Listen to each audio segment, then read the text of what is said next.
అలాగే సార్ మనం చూసుకుంటే పిల్లల్లో మూత్రనాళ సమస్యలు కూడా ఎక్కువగా వస్తూ ఉంటాయి. బట్ దాన్ని బయటకు చెప్పుకోవడానికి కూడా పేరెంట్స్ భయపడే పరిస్థితి, షై ఫీల్ అయ్యే పరిస్థితి, చాలా పరిస్థితులు మనం చూస్తాం. అంటే ఈ కామన్‌గా పిల్లల్లో వచ్చే మూత్రనాళ సమస్యలే ఉంటాయి. హైపోస్పేడియాస్ అంటారు దీన్ని. హైపోస్పేడియాస్ అంటే పెన్నిస్ తయారయ్యేటప్పుడు తల్లి కడుపులో పిల్లవాడికి పెన్నిస్ తయారయ్యేటప్పుడు కొంత తయారయ్యి కొంత చివరి భాగంలో కొంత తయారవ్వకుండా కొంత ఆగిపోతుంది. అంటే ఫైనల్ స్టెప్స్ ఆగిపోతుంది. దాన్ని అంటే ఏమవుతుందంటే వాళ్ళకి మామూలుగా నార్మల్ పెనిస్ అంటే ఏంటి, స్ట్రైట్గా ఉండాలి, హోల్ యూరిన్ పైనుంచి రావాలి. ఈ రెండు మోస్ట్ ఇంపార్టెంట్. ఈ రెండిట్లోనూ ఈ హైపోస్పేడియాస్లో డిఫెక్ట్ ఉంటుంది.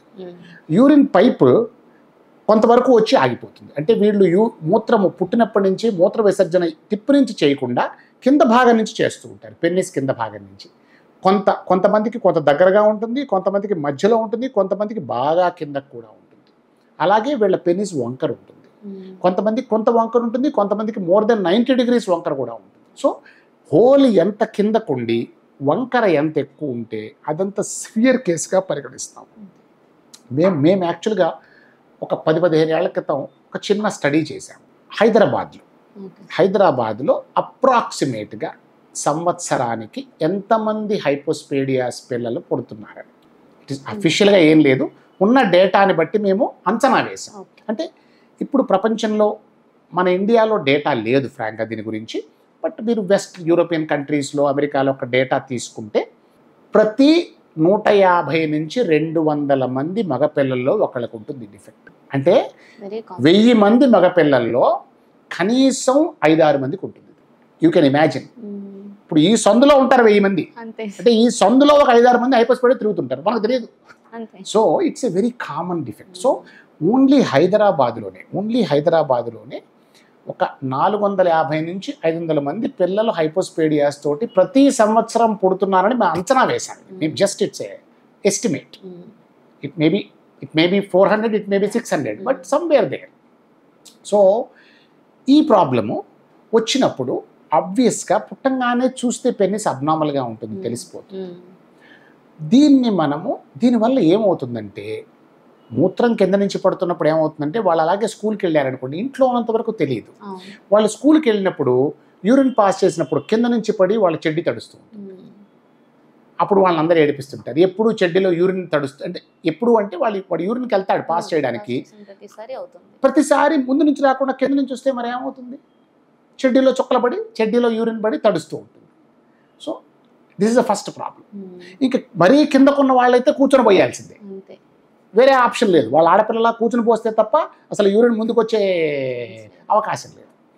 ఈ 2-3 పెద్ద అయిన తర్వాత పెన్నిస్ వంకరగా ఉండడం వల్ల, యూరిన్ కింద హోల్ కిందకు ఉండడం వల్ల వాళ్ళకి marital problems, marriage life problem, family life problems, కానీ పిల్లల పుట్టడంలో కూడా ప్రాబ్లం రావచ్చు. ఎందుకంటే ఇక్కడి నుంచి స్పర్మ్ బయట పడిపోతే వాళ్ళకి పిల్లలు పుట్టే అవకాశం లేదు, అంతే కదా. సో ఇవన్నీ కూడా ప్రాబ్లమ్స్ అన్నమాట ఈ హైపోస్పేడియాస్ తోటి. కొంతమంది పిల్లలకి, అంటే ఈ హైపోస్పేడియాస్ ఉన్న కొంతమంది పిల్లలకి కింద బీజాలు ఉంటాయి, టెస్టిస్, అవి కూడా అబ్నార్మల్ ఉండే అవకాశం ఉంది. ఒక 5% పిల్లలకి, 95% అది ఉండదు. ఒక 5% పిల్లలకి, ఎస్పెషలీ బాగా సివియర్ కేసుల్లో బీజాలు కూడా అబ్నార్మల్ ఉండే అవకాశం ఉంది. కాకపోతే ఒకటి, చాలామంది పేరెంట్స్ నన్ను అడిగే క్వశ్చన్ ఏంటంటే, సార్ ఇట్లా కింద నుంచి వస్తుంది, పెన్నిస్ ఇట్లా వంకరగా ఉంది, అసలు మా వాడు పెద్ద అయిన తర్వాత పెళ్ళికి అది ఓకేనా, పెద్ద అయిన తర్వాత మ్యారేజ్ ప్రాబ్లమ్స్ కానీ ఫర్టిలిటీ ప్రాబ్లమ్స్ కానీ రావు కదా, వస్తాయా, ఇలాంటివి అడుగుతూ ఉంటారు. మీ ఛానల్ ద్వారా పేరెంట్స్కి నేను చెప్పే విషయం ఏంటంటే, అపోహలు పెట్టుకోకండి, అపోహలు వద్దు. ప్రాపర్గా ట్రీట్మెంట్ చేయటం వల్ల 90 నుంచి 95% హైపోస్పేడియాస్ పిల్లలు ఈవెన్ సివియర్ కేసులు కూడా నార్మల్ లైఫ్ లీడ్ చేయగలుగుతారు. కాకపోతే హైపోస్పేడియాస్ అనేది సర్జికల్ ప్రాబ్లం కాబట్టి దానికి కాంప్లికేటెడ్ సర్జరీ, ఎందుకంటే ఈ రీకన్స్ట్రక్షన్ మనం చేసే రీకన్స్ట్రక్షన్ వాడికి లైఫ్ లాంగ్ ఉపయోగపడాలి కాబట్టి ఓన్లీ బెస్ట్ హ్యాండ్స్లోనే ఈ సర్జరీ చేయించాలి. నా దగ్గరకు చాలా చోట్ల నుంచి సర్జరీ అయ్యి ఫెయిల్ అయ్యి వస్తుంటారు, ఇండియా మొత్తం నుంచి వస్తారు నా దగ్గరికి ఈ హైపోస్పేడియాస్ సర్జరీ ఫెయిల్ అయ్యి.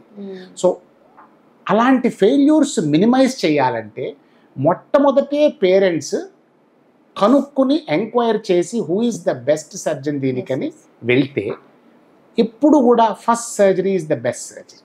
ధన్యవాదాలు.